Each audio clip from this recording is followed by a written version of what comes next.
এনসিসির পক্ষ থেকে, আব্দুল ফাউন্ডেশনের পক্ষ থেকে লিল্লাহি তাকবীর।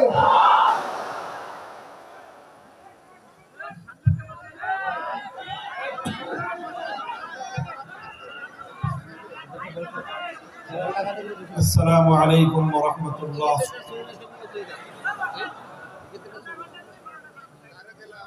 إن الحمد لله نحمده ونستعينه ونستغفره ونؤمن به ونتوكل عليه ونشهد أن لا إله إلا الله وحده لا شريك له ونشهد أن سيدنا وسندنا وحبيبنا ومولانا محمد صلى الله تعالى عليه وعلى آله وأصحابه وبارك وسلم تسليما كثيرا. أما بعد فأعوذ بالله من الشيطان الرجيم. بسم الله الرحمن الرحيم. هو الذي بعث في الأميين رسولا منهم يتلو عليهم آياته ويزكيهم ويعلمهم الكتاب والحكمة وإن كانوا من قبل لفي ضلال مبين. بارك الله لنا ولكم في القرآن العظيم ونفعنا وإياكم بالآيات والذكر الحكيم. اللهم صل على محمد وعلى آل محمد كما صليت على إبراهيم وعلى آل إبراهيم إنك حميد مجيد. اللهم بارك على محمد وعلى آل محمد كما باركت على إبراهيم وعلى آل إبراهيم إنك حميد مجيد.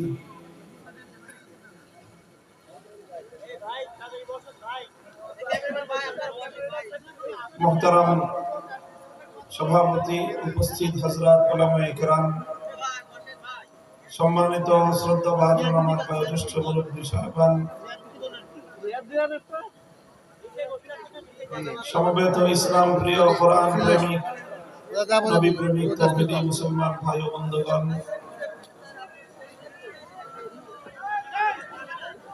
বিশেষভাবে আজকের এই আজিম শান আয়োজনের স্বপ্নদ্রষ্টা এবং কেন্দ্রীয় ব্যক্তিত্ব বিশিষ্ট চিকিৎসাবিদ জনাব ডক্টর মহিউদ্দিন সাহেব এবং তার পরিবারের সদস্যবৃন্দ, আল্লাহ পাক রব্বুল আলামিনের অশেষ শুকরিয়া যে আজকে আদ্দিন সাকিনা মেডিকেল কলেজ এবং হাসপাতালের এই চত্বরে এই অঞ্চলের একটি গুরুত্বপূর্ণ আলোচিত তাফসীরুল কোরআন মাহফিলের আয়োজনে আমরা সমবেত হতে পেরেছি। রব্বে করিমের দরবারে কালিমাতুশ শুকরের হাদিয়া পেশ করি আলহামদুলিল্লাহ। 3 দিন ব্যাপী এই বিশাল আয়োজনের আজ প্রথম এবং উদ্বোধনী দিবস। ইতিপূর্বে আপনাদের সম্মুখে আমাদের আমন্ত্রিত মেহমান মুহতারাম মাওলানা আব্দুল হাই সাইফুল্লাহ আলোচনা করেছেন। আজকের এই আয়োজনের সভাপতি দক্ষিণবঙ্গের শীর্ষস্থানীয় ইসলামী বিদ্যার প্রাণকেন্দ্র দারুল উলুম খুলনার সম্মানিত মুহতামিম মহাপরিচালক হযরত মাওলানা মুশতাক সাহেব হাফিজাহুল্লাহ, তিনিও তার সভাপতির বক্তব্য রেখেছেন। এই পর্যায়ে আমিও আপনাদের সম্মুখে উপবিষ্ট হয়েছি, আদিষ্ট হয়েছি কোরআনে পাকের কিছু আলোচনা আপনাদের সম্মুখে উপস্থাপন করার জন্য। পবিত্র কোরআনে পাকের সূরাতুল জুমার একটি আয়াত আমি আপনাদের সম্মুখে তেলাওয়াত করেছি। একটি ঐতিহাসিক আয়াত, যে আয়াতের মধ্যে আল্লাহ পাক রব্বুল আলামিন বিশ্ব মানবতার মুক্তির দূত, আল্লাহর প্রেরিত সর্বশ্রেষ্ঠ রাসূল মুহাম্মদ সাল্লাল্লাহু আলাইহি ওয়াসাল্লামের আগমনের উদ্দেশ্য এবং পৃথিবীতে তার পালিত ঐতিহাসিক কর্মসূচি সম্পর্কে একটি ধারাবাহিক আলোচনা আমরা এখানে করেছি। এই আয়াতের আলোচনার মাধ্যমে আমরা বুঝতে পারবো যে মহানবী মুহাম্মদুর রাসূলুল্লাহ সাল্লাল্লাহু আলাইহি ওয়াসাল্লাম তিনি যে এক বিপ্লব সাধন করেছিলেন। একটি অন্ধকার এবং জাহেলি যুগে তিনি মরুচারী এক জাতির নিকট আগমন করেন। সেই আরব্য মরুচারী অসভ্য বর্বর একটি জাতিকে পৃথিবীর ইতিহাসের সবচেয়ে উন্নত, সুসভ্য, সবচেয়ে আলোকিত জাতিতে পরিণত করেছেন, যারা শুধু আরব ভূখণ্ডেই নয়, পৃথিবীর এক প্রান্ত থেকে আরেক প্রান্ত পর্যন্ত আলোকবর্তিকা হয়ে, সভ্যতার মশাল নিয়ে, মানবতার দূত হয়ে পৃথিবীর দিকে দিকে তারা ছড়িয়ে পড়েছে এবং সারা বিশ্বময় সূচিত হয়েছে মানব সভ্যতার এক অনন্য জাগরণ। এই যে রাসূল আকরাম সাল্লাল্লাহু আলাইহি ওয়াসাল্লাম এমন একটি ঐতিহাসিক বিপ্লব সাধন করলেন, কিভাবে তিনি করলেন, কি ছিল তার কর্ম প্রক্রিয়া, কেমন ভাবে তিনি এই সভ্যতার পরিবর্তন ঘটালেন, অন্ধকারে আলো ফোটালেন, বর্বরতার জায়গায় ইনসানিয়ত এবং মানবতার ফুল বাগিচা তৈরি করলেন, তার একটি ধারাবাহিক কর্মসূচির বিবরণ কোরআনে পাকের সূরাতুল জুমার মধ্যে আল্লাহ আলোচনা করেছেন। ঠিক একই ধরনের আরেকটি আয়াত সূরাতুল বাকারার মধ্যেও রয়েছে, কাছাকাছি আয়াত, সামান্য অগ্রপশ্চাতের একটু পার্থক্য সহ মূল কথাগুলো একইভাবে সূরাতুল বাকারার মধ্যে আল্লাহ পাক কাছাকাছি আরেকটি আয়াত নাজিল করেছেন। সেখানে আল্লাহ বলেছেন, রব্বানা ওয়াবআস ফীহিম রাসূলাম মিনহুম ইয়াতলু আলাইহিম আয়াতিকা ওয়া ইউআল্লিমুহুমুল কিতাবা ওয়াল হিকমাতা ওয়া ইউযাক্কিহিম ইন্নাকা আনতাল আজিজুল হাকীম। এই আয়াতটি অবতীর্ণ হয়েছে খলিলুল্লাহ ইব্রাহিম আলাইহিস সালাতু ওয়াস সালামের দোয়া হিসেবে, অর্থাৎ তিনি একটি দোয়া করেছিলেন আল্লাহর কাছে। সেই দোয়ার ভাষ্য আল্লাহ পাক রব্বুল আলামিন উদ্ধৃতি আকারে সূরাতুল বাকারার মধ্যে ইব্রাহিম আলাইহিস সালাতু ওয়াস সালামের ইতিহাস বর্ণনার প্রসঙ্গে আল্লাহ আলোচনা করেছেন। তাও আরেকটি ঐতিহাসিক প্রেক্ষাপটে আল্লাহর নির্দেশে ইব্রাহিম আলাইহিস সালাম তার সন্তান ইসমাইল আলাইহিস সালামকে নিয়ে সেই মক্কার পাহাড়ি প্রান্তরে একটি উপত্যকায়, চারিদিকে পাহাড় পরিবেষ্টিত একটি জনমানবহীন, একটি অনুন্নত, অবহেলিত একটি অঞ্চলে, পাহাড়ি অঞ্চলে, পাথুরে অঞ্চলে আল্লাহর পক্ষ থেকে আদিষ্ট হয়েছিলেন আল্লাহর ঘর বাইতুল্লাহ নির্মাণ করার জন্য। বিওয়াদিন গায়রি যী যারইন, এমন একটি উপত্যকা যেখানে কোনো ফল ফসল হয় না, যেখানে কোনো ফুল ফোটে না, যেখানে কোনো বৃক্ষলতা গজায় না, অর্থাৎ মানুষকে আকৃষ্ট করার মতো সেখানে কিছুই নেই। একটি খুবই ক্ষুদ্র জনবসতি, তাও অতি সম্প্রতি যে জনবসতিটা গড়ে উঠেছে, এমন একটি অনুন্নত, জনবিচ্ছিন্ন, অনুন্নত একটি জনবসতিতে আল্লাহ পাক নির্দেশ দিলেন সেখানে যেন আল্লাহর ঘর নির্মাণ করা হয় এবং সেই ঘরটিকে আল্লাহ পাক রব্বুল আলামিন অনাগত ভবিষ্যতে সারা পৃথিবীর জন্য সেন্টার পয়েন্ট হিসেবে, সারা পৃথিবীর মার্কাজ হিসেবে আল্লাহ সেটাকে বিশ্ববাসীর জন্য গ্রহণযোগ্য করবেন এবং সারা পৃথিবীর নেতৃত্ব প্রদান করা হবে এই বাইতুল্লাহ থেকে, আল্লাহর ঘর থেকে, এবং সারা দুনিয়ার মানুষের কেন্দ্রবিন্দুতে পরিণত হবে এই ঘর। আল্লাহ পাক সেই ঘর নির্মাণ করার নির্দেশ দিলেন তার খলিলকে। স্বাভাবিকভাবেই খলিলুল্লাহ ইব্রাহিম আলাইহিস সালাতু ওয়াস সালামের কাছে এটা একটা বিস্ময় ছিল যে এমন একটা জনপদ, যেই জনপদে না আছে মানুষ, না আছে মানুষকে আকৃষ্ট করার মতো কোনো জিনিস, সেই জনপদের জনবিচ্ছিন্ন একটি পাহাড়ে পাথুরে ভূমিতে এই ঘরটি নির্মাণ করা হলে সেই ঘর কিভাবে সারা দুনিয়ার মানুষের জন্য কেন্দ্রে পরিণত হবে, কিভাবে? এটাকে কেন্দ্রে পরিণত করতে হলে প্রয়োজন হবে এখানে কেন্দ্রীয় কিছু কর্মসূচি, যেই কর্মসূচির মাধ্যমে আল্লাহর ঘর বাইতুল্লাহ সারা পৃথিবীর মানুষের জন্য কেন্দ্রে পরিণত হবে। এখানে একটা মার্কাজ গড়ে উঠবে, আর সেটা গড়ে উঠবার জন্য ইব্রাহিম আলাইহিস সালাতু ওয়াস সালাম বুঝতে পেরেছিলেন যে একটি মার্কাজ, একটা সেন্টার গড়ে উঠবার জন্য প্রয়োজন হলো একজন কেন্দ্রীয় ব্যক্তিত্বের। এই জন্য ইব্রাহিম আলাইহিস সালাতু ওয়াস সালাম আল্লাহর কাছে দোয়া করলেন বাইতুল্লাহ নির্মাণ করে, যে আল্লাহ, এই ঘর তোমার ঘর কাবা, এই কাবা সারা দুনিয়ার মানুষের কেন্দ্রবিন্দুতে যদি পরিণত হতে হয় তাহলে এখানে তুমি এমন একজন মহামানব পাঠাও, যে মহামানব তার কর্মসূচির মাধ্যমে সারা দুনিয়ার মানুষকে বাইতুল্লাহর দিকে আকৃষ্ট করবে এবং বাইতুল্লাহর দিকে সারা পৃথিবীর মানুষের মন, মস্তিষ্ক এবং তাদের মনোযোগকে নিবিষ্ট করবে, আকৃষ্ট করতে পারবে। তখন ইব্রাহিম আলাইহিস সালাম আল্লাহর কাছে দোয়া করলেন, হে আল্লাহ, তুমি একজন মানুষ এখানে পাঠাও, একজন মহামানব তুমি পাঠাও, একজন রাসূল তুমি পাঠাও, যে রাসূলের কিছু কর্মসূচির কথা ইব্রাহিম আলাইহিস সালাম উল্লেখ করেছেন। ইব্রাহিম আলাইহিস সালাম তার দোয়ার মধ্যে যেই রাসূলের জন্য তিনি কামনা ব্যক্ত করেছেন, দোয়া করেছেন আল্লাহর কাছে, সেই রাসূলের জন্য তিনি 4টি কর্মসূচি এবং 4টি বৈশিষ্ট্যের কথা উল্লেখ করেছেন।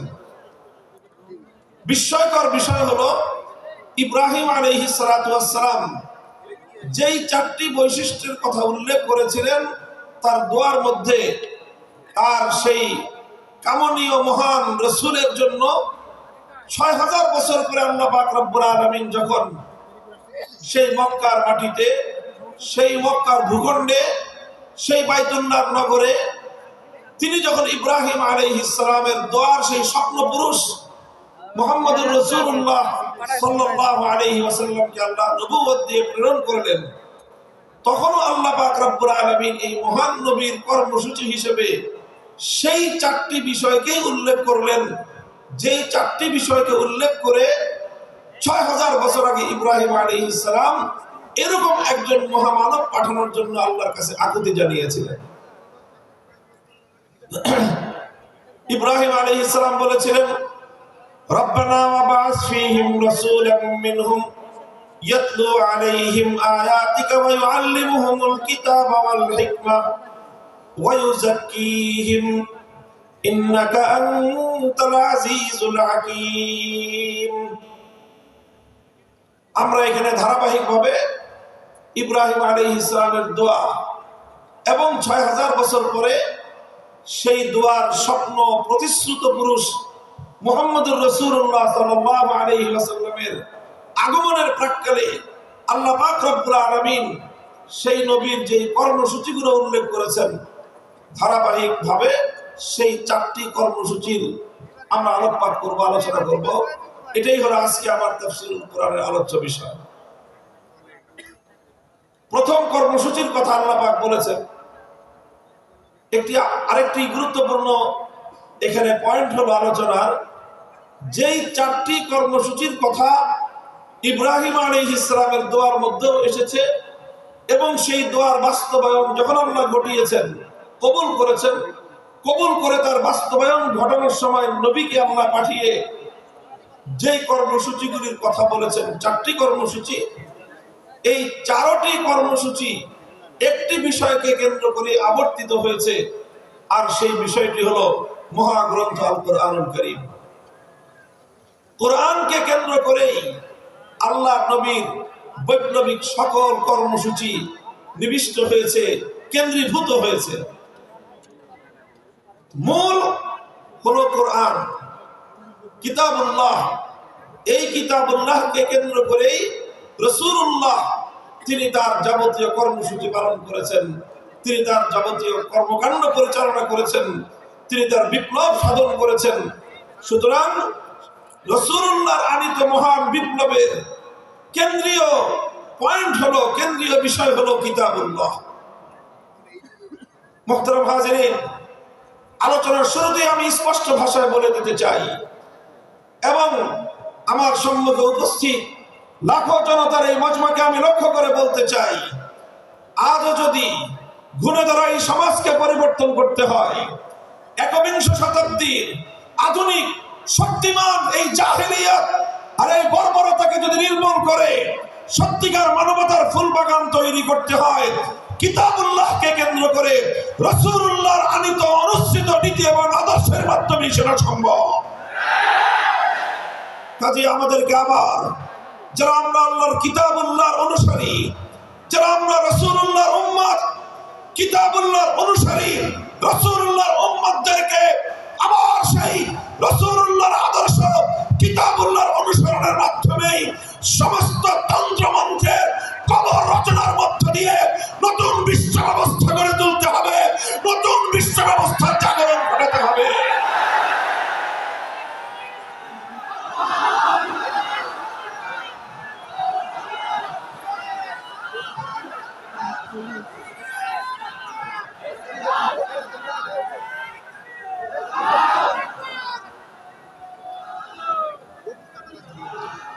মুহতারাম হাজিরিন, রাসূল আকরাম সাল্লাল্লাহু আলাইহি ওয়াসাল্লাম যেই 4 কর্মসূচির মাধ্যমে পৃথিবীর আমূল পরিবর্তন ঘটিয়েছিলেন, আমি আবারও স্মরণ করিয়ে দিচ্ছি।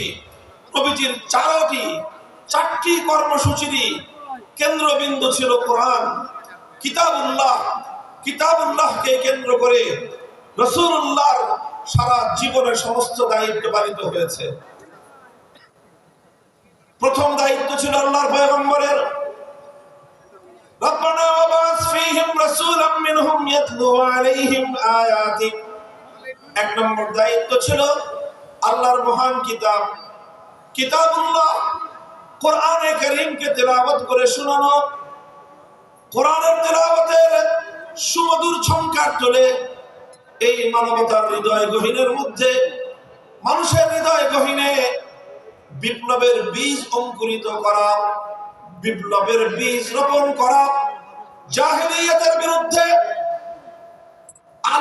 আলোর বিচ্ছুরণ ঘটানোর জন্য অন্ধকারের কুহেলিকা ভেদ করে আলোর বিচ্ছুরণ ঘটানোর জন্য মুহাম্মদুর রাসূলুল্লাহ সাল্লাল্লাহু আলাইহি ওয়াসাল্লাম সর্বপ্রথম যেই কর্মসূচি আল্লাহর পক্ষ থেকে প্রাপ্ত হলেন, সেই কর্মসূচির নাম হলো তেলাওয়াতে কিতাবুল্লাহ, তথা আল্লাহর কোরআনে পাকের তেলাওয়াতের মূর্ছনার মাধ্যমে, কোরআনে পাকের তেলাওয়াতের ঝংকারের মাধ্যমে সমস্ত জাহেলিয়াত এবং অন্ধকারের বীজ শুদ্ধ প্রকম্পন তৈরি করা।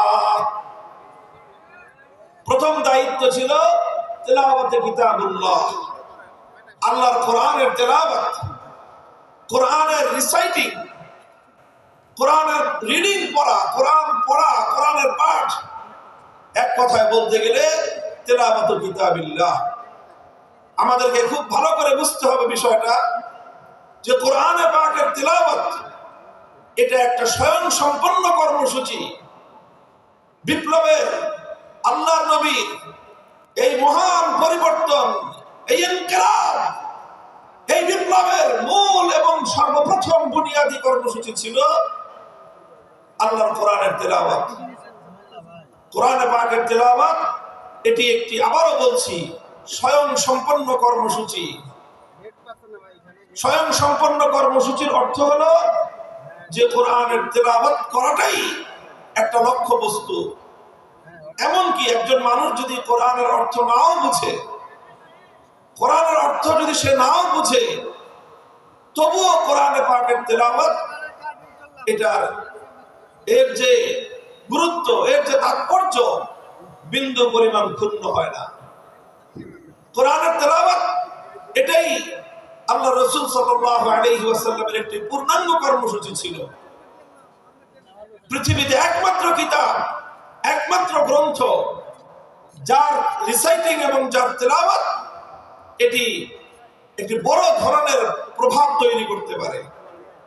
পৃথিবীর অন্য কোন গ্রন্থ, অন্য কোন কিতাবের অর্থ না বুঝে পাঠ করা, অর্থ না বুঝে সেটি পড়া, এর কোনো প্রভাব নাই। সেটা যে কোনো বিষয়বস্তুর গ্রন্থ, বই হোক, আপনি দর্শনের বই, সাহিত্যের বই, সায়েন্সের বই, মেডিকেলের যত বইপত্র, এগুলো পড়েন, যে কোনো একজন পাঠক যদি পড়ে আর যদি সে তার মর্ম না বুঝে, তার অর্থ না বুঝে, তাহলে সাহিত্যের বই পাঠ করে মর্ম না বুঝলে সাহিত্যের কিছুই শিখতে পারবে না। দর্শনের বই না বুঝে পড়লে কোনো লাভ নাই। সায়েন্স, বিজ্ঞানের বই না বুঝে পড়লে কোনো লাভ নাই। মেডিকেলের বই না বুঝে পড়লে কোনো উপকারিতা হবে না, এক্সেপ্ট আল কোরআনুল কারীম। পৃথিবীতে একমাত্র কিতাব কোরআনে পাক, যে কোরআন না বুঝে পড়লেও সেই কোরআন মানুষের হৃদয়ের মধ্যে তার অ্যাকশন এবং তার প্রভাব তৈরি করে থাকে। কোরআনে পাকের তিলাওয়াতের মধ্যে আল্লাহ পাক রব্বুল আলামিন সেই মাহাত্ম্য রেখেছেন, সেই তাৎপর্য রেখেছেন। আমরা তাফসীর, হাদিস, তাফসীর এবং সিয়ারুস সাহাবা, সাহাবায়ে কেরামের জীবনীতে তার অসংখ্য দৃষ্টান্ত খুঁজে পাই।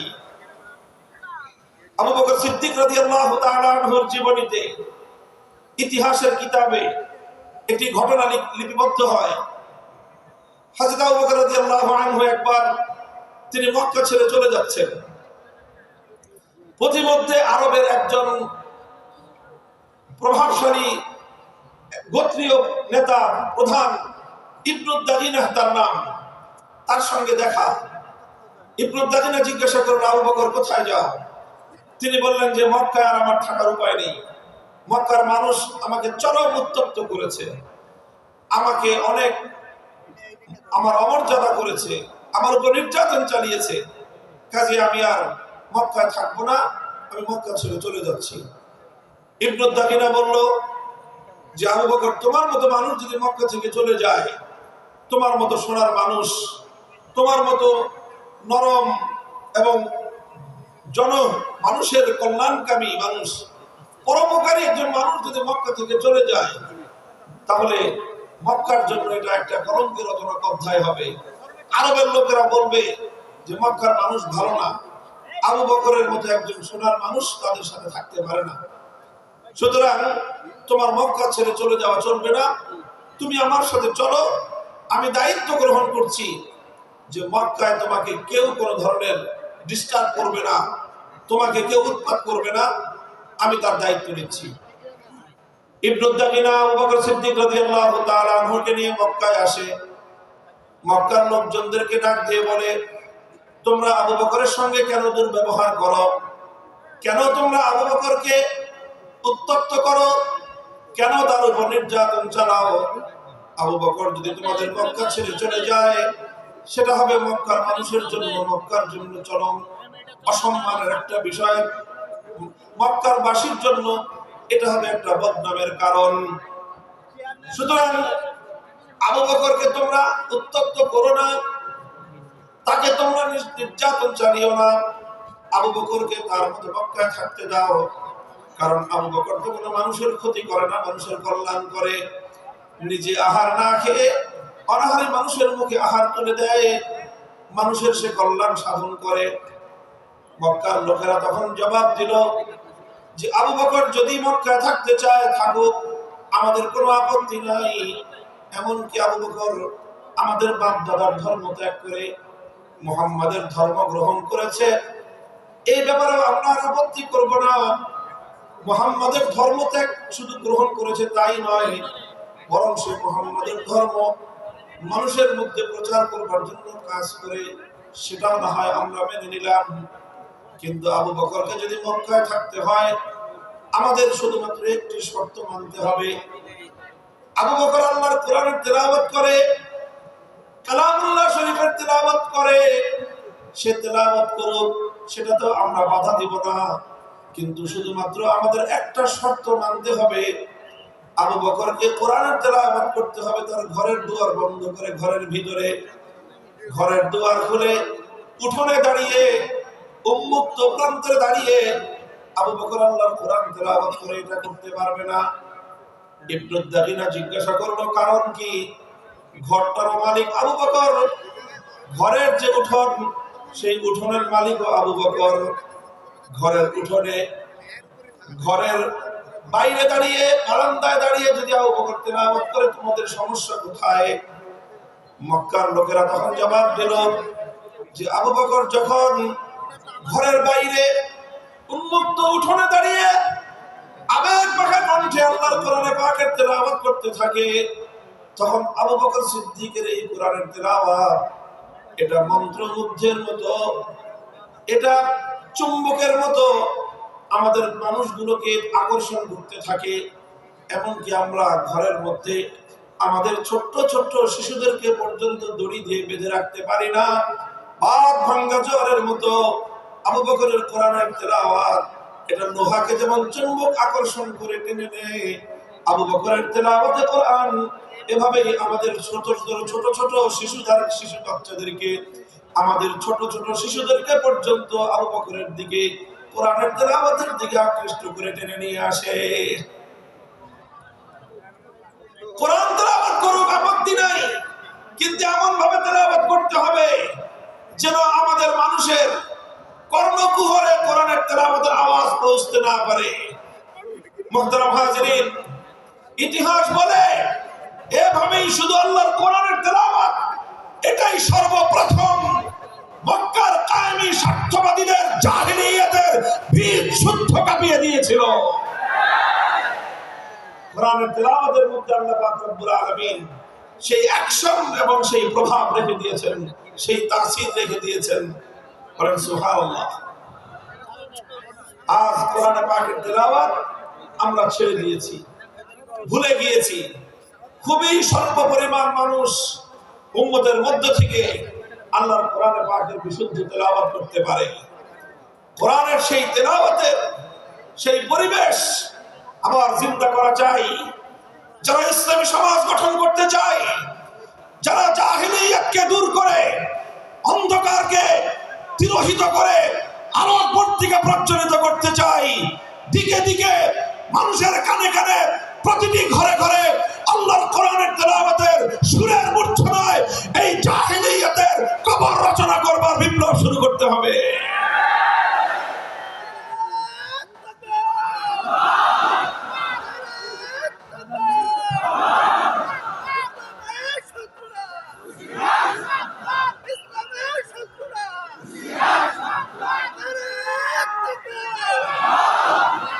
هو الذي بعث في الأميين رسولا منهم يتلو عليهم آياته ويعلمهم الكتاب والحكمة।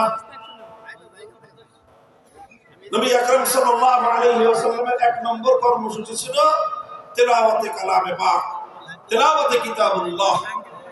আলহামদুলিল্লাহ, আজকের সমাজেও মাদ্রাসাগুলোর মধ্যে, শিক্ষা প্রতিষ্ঠানগুলোর মধ্যে, বিশেষ করে মক্তব এবং তাহফিজুল কোরআন বিভাগ, হিফজ বিভাগে এই বিশুদ্ধ তেলাওয়াতের চর্চা চলছে। আমরা আজকের এই 5ই আগস্ট পরিবর্তিত বিপ্লবোত্তর বাংলার এই মাটিতে একটা স্পষ্ট আহ্বান জানাতে চাই, একটা দাবি তুলতে চাই। গোটা বাংলার 18 কোটি তাওহীদি জনতার এক কণ্ঠে আওয়াজ তুলতে চাই। আমাদের জাতীয় শিক্ষা ব্যবস্থায় প্রতিটি স্কুলে, প্রাইমারি স্কুলে আমার সন্তানদেরকে জাতীয় শিক্ষা ব্যবস্থার অন্তর্ভুক্ত করে বিশুদ্ধ কোরআন তেলাওয়াত শিক্ষার ব্যবস্থা করতে হবে। যদি স্কুলগুলোতে আমাদের সোনামণিদেরকে আল্লাহর কোরআনের সঠিক শিক্ষা, তেলাওয়াত শিক্ষা দেওয়া শুরু হয়, এই আমার বাংলাদেশকে আর কোন শক্তি বিপথগামী করতে পারবে না, বিপথগামী করতে পারবে না ইনশাআল্লাহ।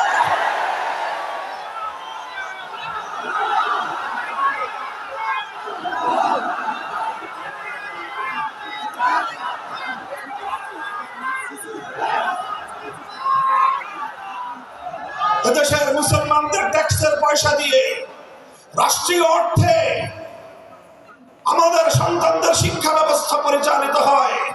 সেই শিক্ষা ডারউইনের মতবাদ শেখানো হবে। সেই শিক্ষা ব্যবস্থায় সেখানে নানা ধরনের গাঁজাখুরি গল্প শেখানো হবে। সেখানে বিবর্তনবাদের মতো চরম বিতর্কিত অগ্রহণযোগ্য মতবাদ শিক্ষা দেওয়ার নামে সভ্য যুগে অসভ্যতা এবং বর্বরতার শিক্ষা দেওয়া হবে। ট্রান্সজেন্ডারের মতো চরম বিতর্কিত শিক্ষা দেওয়া হবে। সেখানে বৈষম্যের মতো এই সকল শিক্ষা দীক্ষার মাধ্যমে একটি অসভ্য পাশ্চাত্যের উলঙ্গ অর্থ উলঙ্গ সমাজ তৈরি করার যে অপচেষ্টা নতুন বাংলাদেশ সেটা বরদাস্ত করবে না, সেটা বরদাস্ত করা যাবে না।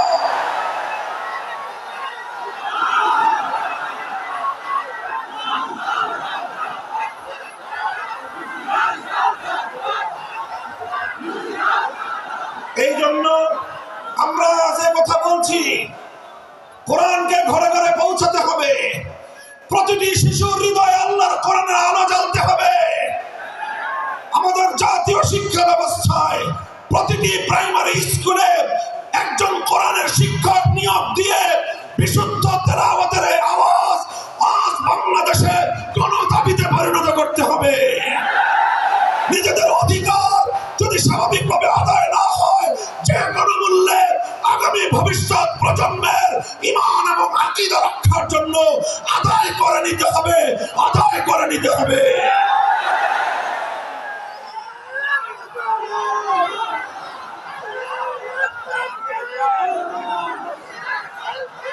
মুহতারাম হাজিরিন, এখানে বিভিন্ন শ্রেণী পেশার মানুষ রয়েছেন।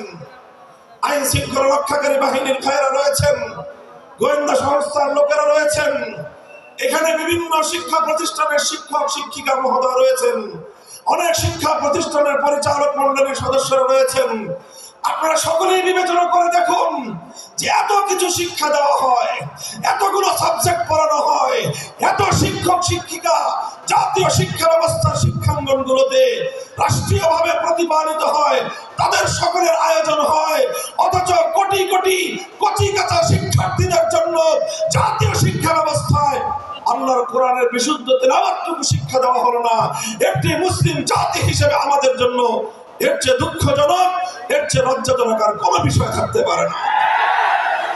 এমন বাংলাদেশ দেখার জন্য শরীয়তুল্লাহ রক্ত দেয় নাই, এমন বাংলাদেশ দেখার জন্য তিতুমিররা বাঁশের কেল্লা করে নাই। আমাদেরকে অনেক বঞ্চিত করা হয়েছে। আমাদেরকে বিপদগামী করার জন্য জাতীয় আন্তর্জাতিক আভ্যন্তরীণ এবং বহির শত্রুরা একযোগে অনেক ষড়যন্ত্র করেছে। এবার সমস্ত ষড়যন্ত্রের জাল ছিন্ন করবার সময় এসেছে। আমরা সকলেই যদি যার যার জায়গা থেকে এই আওয়াজ উঠাই যে সব শিক্ষা থাকতে পারবে, সমস্ত কিছু শিখবে আমাদের শিক্ষার্থীরা, প্রাইমারি লেভেলে অন্তত বিশুদ্ধ তেলাওয়াতের শিক্ষা থাকবে না কেন? আল্লাহ পাক রব্বুল আলামিন আমাদের এই ঈমানি দাবি উপলব্ধি করে এই রাষ্ট্র ব্যবস্থাকে যথাযথ পদক্ষেপ গ্রহণ করার তৌফিক দান করুন। এটা ছিল প্রথম কর্মসূচির কথা বলছিলাম। ইয়াতলু আলাইহিম আয়াতিক, এমন একজন পয়গম্বর যে পয়গম্বরের প্রথম কর্মসূচি হবে আল্লাহর কোরআনকে তেলাওয়াত করে শোনানো, কোরআনে পাকের রিসাইটিং, কোরআনের পাঠ, কোরআনের রিডিং করে শোনানো। এটাই হলো একটা বৈপ্লবিক কর্মসূচি। রাসূল আকরাম সাল্লাল্লাহু আলাইহি ওয়াসাল্লামের দ্বিতীয় কর্মসূচির কথা আল্লাহর কোরআন বলছে, ওয়া ইউআল্লিমুহুমুল কিতাব, যে কোরআনের তেলাওয়াত হলো, যে কোরআন পড়ে শোনানো হলো, এক নম্বর কর্মসূচির মাধ্যমে কোরআনকে তেলাওয়াত করে মানুষের কানে কানে পৌঁছে দেওয়া হলো। এরপরে দ্বিতীয় কর্মসূচির শুরু হলো। দ্বিতীয় কর্মসূচিটা হলো ওয়াইআল্লিমুহুমুল কিতাব। যে কোরআনকে তুমি তেলাওয়াত করেছো, ওগো আমার নবী, এবার এই জাতিকে তুমি কোরআনে পাকের মর্ম বোঝাও, কোরআনের অর্থ বোঝাও, কোরআনের উদ্দেশ্য বোঝাও, কোরআনের ব্যাখ্যা বোঝাও। তাফসীরের মাধ্যমে মানুষের কাছে আল্লাহর মেসেজ এবং আল্লাহ পাকের পয়গাম পুরো বিশ্ব মানব জাতির কাছে তুলে ধরো। রাসূল আকরাম সাল্লাল্লাহু আলাইহি ওয়াসাল্লামের দ্বিতীয় দফা কর্মসূচির শিরোনাম হলো তালিমুল কিতাব, অর্থাৎ আল্লাহর কিতাবের মর্ম এবং তার ব্যাখ্যা শিক্ষা প্রদান করা। আল্লাহর নবী পবিত্র কোরআনে পাককে এভাবেই ব্যাখ্যা করে শিখিয়েছেন, মানুষকে বুঝিয়েছেন, কোরআনের অর্থ বুঝিয়েছেন। কোরআনের এক একটা শব্দ শব্দ করে আল্লাহর নবী এই উম্মতের সামনে তার মর্ম ব্যাখ্যা করেছেন। আল্লাহর নবী কোরআনে পাককে বোঝাতে গিয়ে যেই কথাগুলো বলেছেন, কিয়ামত পর্যন্ত আল্লাহর নবীর সেই কথাগুলোই হাদিসে রাসূল হিসেবে উম্মতে মুহাম্মাদিয়ার কাছে সংরক্ষিত এক মহান মূল্যবান আমানত। তিনি কোরআন শিক্ষা দিয়েছেন, কোরআনের মর্ম বুঝিয়েছেন, কোরআনের ব্যাখ্যা বুঝিয়েছেন। আল্লাহ পাক রব্বুল আলামিন মানব জাতিকে লক্ষ্য করে কি মেসেজ পাঠিয়েছেন, কি বার্তা তিনি দিয়েছেন, সেই বার্তা আর আল্লাহর সেই পয়গামগুলো নবী আকরাম সাল্লাল্লাহু আলাইহি ওয়াসাল্লাম মানুষকে বুঝিয়েছেন। এটা হলো আল্লাহর নবীর 2 নম্বর কর্মসূচি। 1 নম্বর কর্মসূচির শিরোনাম হলো তেলাওয়াতে কিতাব। সবাই বলেন, 1 নম্বর কর্মসূচি হলো তেলাওয়াতে কিতাব। বলেন, 1 নম্বর কর্মসূচি কি? 2 নম্বর কর্মসূচি হলো তালিমে কিতাব। বলেন, 2 নম্বর কর্মসূচি কি? তালিমে কিতাব। 1 নম্বর ছিল তেলাওয়াতে কিতাব, 2 নম্বর হলো তালিমে কিতাব। তেলাওয়াতে কিতাবের অর্থ হলো শুধু কোরআন পড়া, বুঝুক বা না বুঝুক কোনো সমস্যা নাই। বুঝে পড়লেও সওয়াব হবে, না বুঝে পড়লেও সওয়াব হবে। বুঝে পড়লেও হৃদয়ে প্রভাব তৈরি করবে, না বুঝে পড়লেও হৃদয়ে প্রভাব তৈরি করবে। আল্লাহর কোরআন একমাত্র গ্রন্থ যার প্রতিটি অক্ষরের মধ্যে আল্লাহ পাক রব্বুল আলামিন এক অসাধারণ এবং এক অসম্ভব রকম শক্তি দিয়ে আল্লাহ প্রতিটি অক্ষরকে নাজিল করেছেন। 2 নম্বর তেলাওয়াত, 2 নম্বর কর্মসূচি হলো তালিমে কিতাব। 1 নম্বর কর্মসূচির মাধ্যমে যে কোরআনকে তেলাওয়াত করা হলো, 2 নম্বর কর্মসূচির মাধ্যমে এবার সেই কোরআনের মর্ম এবং তার ব্যাখ্যা শিক্ষা দেওয়া হবে। আল্লাহ রাসূল সাল্লাল্লাহু আলাইহি ওয়াসাল্লাম উম্মতকে 23 বছরে একটা একটা অক্ষর করে তার মর্ম শিক্ষা দিয়েছেন। সাহাবায়ে কেরাম আল্লাহর নবীর কাছ থেকে কোরআনের মর্মগুলো শিখেছেন শুধুমাত্র আরবি ভাষার মাধ্যমে। আরবের সাহাবীরা আল্লাহর কোরআনকে যথাযথ বুঝতে পারেন নাই। আরবি ভাষার মাধ্যমে অনেক জায়গায় তারা উল্টো বুঝেছেন। আল্লাহর উদ্দেশ্য তারা উদ্ধার করতে পারেননি, আল্লাহর মর্ম তারা উপলব্ধি করতে পারেননি। বরং আল্লাহর কোরআনের অর্থ বুঝতে গিয়ে সাহাবায়ে কেরামকে, আরবের মানুষকে প্রতিটি পদে পদে আল্লাহর পয়গম্বর মুহাম্মদুর রাসূলুল্লাহ সাল্লাল্লাহু আলাইহি ওয়াসাল্লামের দ্বারস্থ হতে হয়েছে। আর আল্লাহর নবী প্রতিটি আয়াতকে উম্মতের সামনে এভাবে ব্যাখ্যা করে করে বুঝিয়ে দিয়েছেন। বুঝা গেল কথা? আপনারা রিপ্লাই দিয়ে কথা বুঝতে পারলেন? তাহলে কোরআনে পাকের রাসূলুল্লাহ সাল্লাল্লাহু আলাইহি ওয়াসাল্লামের 1 নম্বর কর্মসূচি ছিল তেলাওয়াতে কিতাব। 2 নম্বর কর্মসূচি কি ছিল? তালিমে কিতাব। কি ছিল? তালিমে কিতাব। এটা ছিল 2 নম্বর কর্মসূচি। তালিমে কিতাবের অর্থ হলো আল্লাহ যা কিছু বলেছেন তার মর্ম, তার উদ্দেশ্য, তার ব্যাখ্যা, এটাকে এক্সপ্লেইন করে, এটাকে বিস্তারিত বিবরণের মাধ্যমে মানুষকে বুঝিয়ে দেওয়া, উম্মতকে বুঝিয়ে দেয়া, আল্লাহর বান্দাদেরকে বুঝিয়ে দেয়া। আল্লাহ এজন্যই বলেছেন, وَأَنزَلْنَا إِلَيْكَ الذِّكْرَ لِتُبَيِّنَ لِلنَّاسِ مَا نُزِّلَ إِلَيْهِمْ وَلَعَلَّهُمْ يَتَفَكَّرُونَ। ওগো আমার নবী, আমি আমার এই মহাগ্রন্থ কোরআনে পাক আপনার কাছে নাযিল করেছি। পাহাড়ের উপর আমি অবতীর্ণ করি নাই, আসমানের উপর আমি অবতীর্ণ করি নাই, বাইতুল্লাহর উপর আমি অবতীর্ণ করি নাই। অন্য কোনো কিছুর উপর আমি আমার এই কোরআনকে অবতীর্ণ করি নাই। আমার এই কোরআন আমি আপনার নিকট এজন্যই নাজিল করেছি, কারণ আপনার ব্যাখ্যা ছাড়া এই উম্মত এবং এই বিশ্ববাসী আল্লাহর কালামকে পরিপূর্ণভাবে এর অর্থ কোনোদিন এর অর্থ বুঝতে পারবে না, এর মর্ম উদ্ঘাটন করতে পারবে না। এজন্য নবীর 2 নম্বর কর্মসূচি হলো কোরআনের পাকের ব্যাখ্যা বোঝানো। তিনি আলহামদুলিল্লাহ সেই ব্যাখ্যা বুঝিয়েছেন, তিনি সেই মর্ম শিখিয়েছেন। আলহামদুলিল্লাহ আজও উম্মতের মধ্যে কোরআনের অর্থ বোঝানোর প্রক্রিয়া অব্যাহত আছে। মাদ্রাসা শিক্ষার মাধ্যমে এদেশের সোনার সন্তানদেরকে 10 বছরের দীর্ঘ কারিকুলামের মাধ্যমে কোরআনের ব্যাখ্যা শেখানো হয়। 5 বছরের কারিকুলামের মাধ্যমে তাদেরকে কোরআনের তেলাওয়াত শেখানো হয়েছে। এরপরে 10 বছরের শিক্ষা কারিকুলামের মাধ্যমে তাদেরকে কোরআনের ব্যাখ্যা শেখানো হয়। আর এভাবে উলামায়ে কেরাম তাফসীর গ্রন্থ লিখে কোরআনে পাকের অনুবাদ গ্রন্থ লিখে মানুষের কাছে কোরআনের পয়গাম পৌঁছে দেওয়ার মাধ্যমে কোরআনের ব্যাখ্যা এবং কর্ম জাতির কাছে পৌঁছে দেওয়ার চেষ্টা করেছেন। আর এই রকম বাংলার প্রত্যন্ত অঞ্চলে, গ্রাম বাংলার শহর নগর বন্দরে তাফসীরুল কোরআন মাহফিলগুলোর মাধ্যমে এ জাতির সোনার সন্তান, এ জাতির শ্রেষ্ঠ সন্তান আলেম সমাজ এভাবেই শতাব্দী কাল পর্যন্ত এদেশের মানুষের কাছে কোরআনের বাণী, কোরআনের পয়গাম পৌঁছে দেওয়ার জন্য তাফসীরুল কোরআন মাহফিলগুলোর আয়োজন করছে। এটা গেল 2য় দফা কর্মসূচি। কাজেই কোরআনের মর্ম বোঝার দরকার আছে না নাই? এটা বড় আশ্চর্যজনক বিষয়, বড় দুঃখজনক মর্মান্তিক একটা বিষয় আছে। বহু মানুষ, বহু ভাই বোন আমাদের মাঝে এমন খুঁজে পাওয়া যাবে, অনেক কিছু তারা পড়াশোনা করেছেন জীবনে, অনেক পড়াশোনা করেছেন, রাজনীতি নিয়ে পড়াশোনা করেছেন, অর্থনীতি নিয়ে পড়াশোনা করেছেন, সাহিত্য নিয়ে পড়াশোনা করেছেন, দর্শন নিয়ে পড়াশোনা করেছেন। নভেল নাটক পড়ার তো কোনো ইয়ত্তা নাই। কত ধরনের পড়াশোনা, একাডেমিক পড়াশোনা, একাডেমির বাইরে বিভিন্ন পাঠ্যপুস্তকের বাইরে কত কিছুর পড়াশোনা অনেক মানুষ আমরা করি।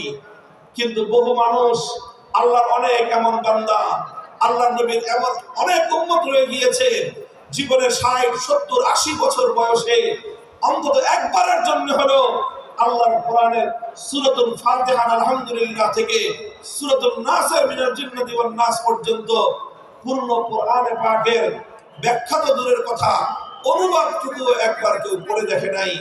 এমন মানুষ সমাজে আছে না নাই? বলেন আছে না নাই? আমি মনে করি যারা এই কাজটুকু আমরা করি নাই, তারা আমরা আল্লাহর পক্ষ থেকে আমাদের প্রতি নাজিলকৃত আল্লাহর সর্বশ্রেষ্ঠ নিয়ামত আল্লাহর কোরআন কিতাবুল্লাহর সঙ্গে আমরা বিশ্বাসঘাতকতা করেছি, চরম দায়িত্বহীনতার পরিচয় দিয়েছি। শপথ নিন, যারা অন্তত এই কাজটা করেননি, জীবনের অবশিষ্ট সময় হলেও ধাপে ধাপে প্রতিদিন 1 পৃষ্ঠা 2 পৃষ্ঠা 1 রুকু 2 রুকু করে 1 সূরা 2 সূরা করে অল্প অল্প করে হলেও পূর্ণ কোরআনে পাকে ব্যাখ্যা না করতে পারেন, অন্তত গ্রহণযোগ্য নির্ভরযোগ্য কোন ব্যক্তির আলেমের লিখিত কোরআনের অনুবাদ অন্তত একবার করবো আমরা। পড়বো তো সবাই ইনশাআল্লাহ? কারা কারা পড়বেন বলেন তো? আল্লাহ পাক কবুল করেন।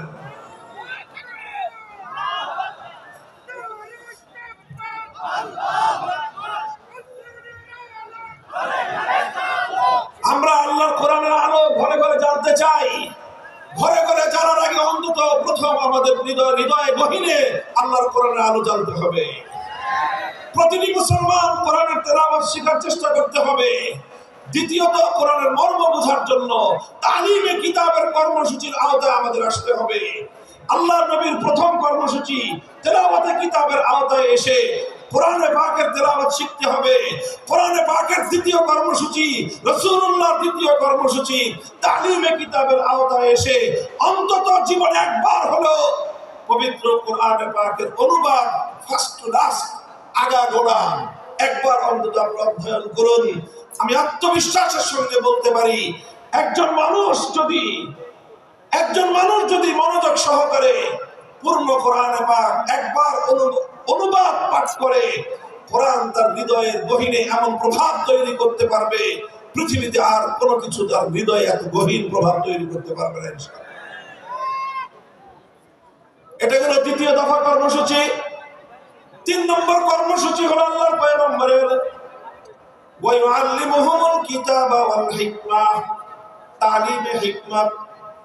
3 নম্বর কর্মসূচি হলো তালিমে হিকমত। কি বললাম বলেন তো? তালিমে হিকমত বলেন সবাই, তালিমে হিকমত। 1 নম্বর কর্মসূচি ছিল তিলাওয়াতে কিতাব, 2 নম্বর কর্মসূচি ছিল তালিমে কিতাব। আল্লাহর নবীর 3 নম্বর কর্মসূচি হলো তালিমে হিকমত। 3 নম্বর কর্মসূচি কি? জোরে বলেন। তালিমে হিকমত। তালিমে হিকমত কি জিনিস? তাফসীরে মাআরিফুল কোরআন পাকের তাফসীরে মাআরিফুল কোরআনের মধ্যে আল্লামা মুফতি শফি রহমাতুল্লাহি আলাইহি পাক ভারত উপমহাদেশের মুফতি আযম, তিনি সহ অনেক মুফাসসিরিন কেরামগণ তালিমে হিকমতের যে অগ্রগণ্য ব্যাখ্যা লিখেছেন, সেটা হলো এই তালিমে হিকমত মানে হলো যে প্রথমে কোরআনে পাকের তেলাওয়াত করা হলো, এটা ছিল 1 নম্বর কাজ। তারপরে কোরআনে পাকের মর্ম এবং তার অর্থ এবং তার ব্যাখ্যা শিক্ষা দেওয়া হলো, এটা ছিল তালিমে কিতাব। এটা ছিল 2 নম্বর কর্মসূচি। বন্ধুগণ, আল্লাহর পাক রব্বুল আলামিন তার নবীকে বলেছেন, শুধুমাত্র মৌখিকভাবে কোরআনের অর্থ বুঝিয়ে দিলেই এই জাতি আমার বান্দারা এই কোরআনকে পরিপূর্ণ অনুধাবন করতে পারবে না। শুধুমাত্র ব্যাখ্যা শোনায় দিলে, শুধুমাত্র অর্থ শোনায় দিলে, অথবা শুধুমাত্র ব্যাখ্যা পড়ায় দিলে, শুধু পড়ানো আর শোনানোর দ্বারাই আল্লাহর কোরআনকে এ জাতি পরিপূর্ণভাবে অনুধাবন করতে পারবে না। বরং কোরআনে পাক এটাকে যদি এ জাতির কাছে পরিপূর্ণভাবে উপস্থাপন করতে হয়, আল্লাহর বান্দাদেরকে যদি কোরআনে পাক পরিপূর্ণভাবে বোঝাতে হয়, তাহলে কোরআনের মর্ম বলার পাশাপাশি যেই কাজটা করতে হবে সেটা হলো পবিত্র কোরআনে পাককে যথাযথভাবে এর যেই সকল বিষয়গুলোর সাথে প্র্যাকটিসের সম্পর্ক রয়েছে, সেই বিষয়গুলোকে আল্লাহর নবী প্র্যাকটিক্যাল বাস্তবায়ন করে দেখায় দেওয়া, এটার নামই হলো তালিমে হিকমত। অর্থাৎ কোরআন এটা শুধুমাত্র থিওরিটিক্যাল কোনো গ্রন্থ নয়। এটার থিওরি যতটা উপলব্ধি করতে হয়, থিওরিগুলো যতটা মনে আত্মস্থ করতে হয়, থিওরিটা যতভাবে বুঝতে হয়, পাশাপাশি কোরআনকে বুঝতে হলে তার তৃতীয় যে কর্মসূচি সেটা হলো প্র্যাকটিক্যাল ভাবে কোরআনকে বুঝতে হবে। আপনারা যারা জেনারেল শিক্ষায় শিক্ষিত, বিশেষ করে যাদের সায়েন্স ব্যাকগ্রাউন্ড, তারা খুব ভালো করে জানেন যে সায়েন্সের বিশেষ করে এই যে আপনার সায়েন্সের যে অনেকগুলো সাবজেক্ট রয়েছে, পদার্থবিজ্ঞান, তারপরে আরো অন্যান্য অনেকগুলো সাবজেক্ট, যেগুলো শুধুমাত্র বই পড়ায় দিলে শিক্ষার্থীরা পরিপূর্ণভাবে উপলব্ধি করতে পারে না, বরং তার প্র্যাকটিক্যাল করতে হয়। মেডিকেলে তো এই বিষয়টা আরো চরমভাবে এটা বাস্তব বিষয় যে মেডিকেলের কোনো বিষয় শুধুমাত্র শিক্ষক শিক্ষিকারা লেকচার দিয়ে স্টুডেন্টদেরকে বুঝিয়ে দিতে পারে না। শুধুমাত্র লেকচার শুনে, বই পড়ে কোন একজন ছাত্র কোনোদিন ডাক্তার হতে পারে না। লেকচার শুনতে হয়, বই এবং শীট পড়তে হয়, পাশাপাশি প্রত্যেকটা বিষয়ের জন্য এখানে প্র্যাকটিক্যাল করার জন্য ল্যাবরেটরি থাকে। এই যে এখানে তিনি মেডিকেল কলেজে যান, আমি দেখেছি এটার পরিদর্শন করে, এখানে চমৎকার সব ল্যাবগুলো রয়েছে। প্রতিটি ক্লাসের, প্রতিটি বর্ষের শিক্ষার্থীদের জন্য প্রায় প্রতিটি ক্লাসের সাথে সাথে প্র্যাকটিক্যাল হাতে কলমে মেডিকেল সায়েন্সের শিক্ষা দেওয়ার জন্য মানব দেহের অঙ্গ প্রত্যঙ্গের ডিটেইলস বিবরণ হাতে কলমে আঙ্গুল দিয়ে প্র্যাকটিক্যাল দেখিয়ে দিয়ে একজন শিক্ষার্থীকে সেখানে শিক্ষা দেওয়া হয়। কথা বলে ঠিক না বেঠিক? মেডিকেল সায়েন্স যতটা প্র্যাকটিক্যাল, কোরআনে পাক তার চেয়ে বেশি প্র্যাকটিক্যাল। কোরআন শুধুমাত্র অর্থ বুঝে, শুধু ব্যাখ্যা বুঝে আল্লাহর কোরআনের উপর পরিপূর্ণভাবে আমল করা কঠিন সম্ভব নয়। এজন্য রাসূল আকরাম সাল্লাল্লাহু আলাইহি ওয়াসাল্লামের 3 নম্বর কর্মসূচি হলো তালিমে হিকমত। তালিমে হিকমতের অর্থ হলো তেলাওয়াতে কিতাবের মাধ্যমে যেই কোরআনের তেলাওয়াত হয়েছে, তালিমে কিতাবের মাধ্যমে যেই কোরআনের অর্থ এবং ব্যাখ্যা শিক্ষা দেওয়া হয়েছে, তালিমে হিকমতের মাধ্যমে সেই কোরআনে পাকের প্র্যাকটিক্যাল বিষয়গুলো বাস্তবে প্রতিফলিত করে প্র্যাকটিক্যাল করে উম্মতকে দেখিয়ে দিতে হবে। এটা হলো তালিমে হিকমত। এবং নবী আকরাম সাল্লাল্লাহু আলাইহি ওয়াসাল্লাম তার জীবনের একটা গুরুত্বপূর্ণ অধ্যায় তালিমে হিকমতের মধ্যে কাটিয়েছেন। উম্মতকে প্র্যাকটিক্যাল শিখিয়েছেন। কোরআন কিভাবে শিখিয়েছেন যেমন উপলব্ধি করুন। দৃষ্টান্ত দিয়ে আমি বলছি সংক্ষেপে। আল্লাহ পাক কোরআনে আয়াত নাযিল করলেন, আকিমুস সালাত, সালাত কায়েম করো। আল্লাহ নবী প্রথমে তেলাওয়াত শোনালেন, আকিমুস সালাত ওয়া আতুজ যাকাত ওয়া আতিউল্লাহ ওয়া রাসূলহু। তেলাওয়াত শোনালেন, 1 নম্বর কর্মসূচি পালিত হলো। তারপরে সালাতের মর্ম ব্যাখ্যা করে বোঝালেন যে সালাতের অর্থ কি। আল্লাহ নবী বুঝিয়ে দিলেন সালাতের অর্থ হলো এমন একটা ইবাদত যে ইবাদতের মধ্যে তাকবীরে তাহরিমা থাকবে, যে ইবাদতের মধ্যে সূরা ফাতিহার তেলাওয়াত থাকবে, যে ইবাদতের মধ্যে সূরা ফাতিহার পরে আরো কোরআনের তেলাওয়াত থাকবে, যে ইবাদতের মধ্যে রুকু থাকবে, রুকুর মধ্যে তাসবিহ থাকবে, তারপরে সাজদা থাকবে, সাজদার মধ্যে তাসবিহ থাকবে, তারপরে বৈঠক হবে, সেই বৈঠকের মধ্যে তাশাহুদ থাকবে।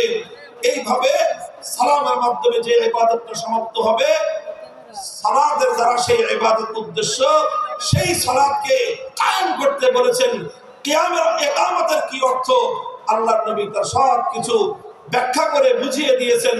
এখানেই নবীজির দায়িত্ব শেষ হয়নি, বরং সালাত কিভাবে আদায় করতে হবে রাসূল আকরাম সাল্লাল্লাহু আলাইহি ওয়াসাল্লাম প্র্যাকটিক্যাল ভাবে সেটা উম্মতকে শিক্ষা দিয়েছেন।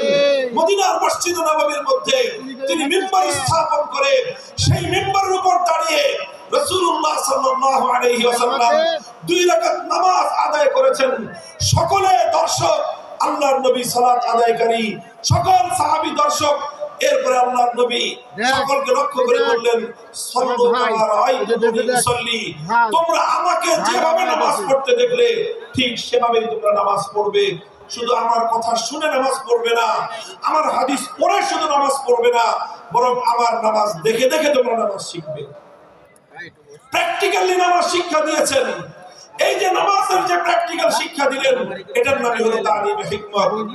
এটা শুধু নামাজের ক্ষেত্রেই নয়, জীবনের প্রতিটি ক্ষেত্রে প্রত্যেকটি কর্মকাণ্ড একজন মুমিনের প্রতিটি কর্মকাণ্ডের প্র্যাকটিক্যাল নমুনা আল্লাহর নবীর জীবন থেকে গ্রহণ করতে হয়।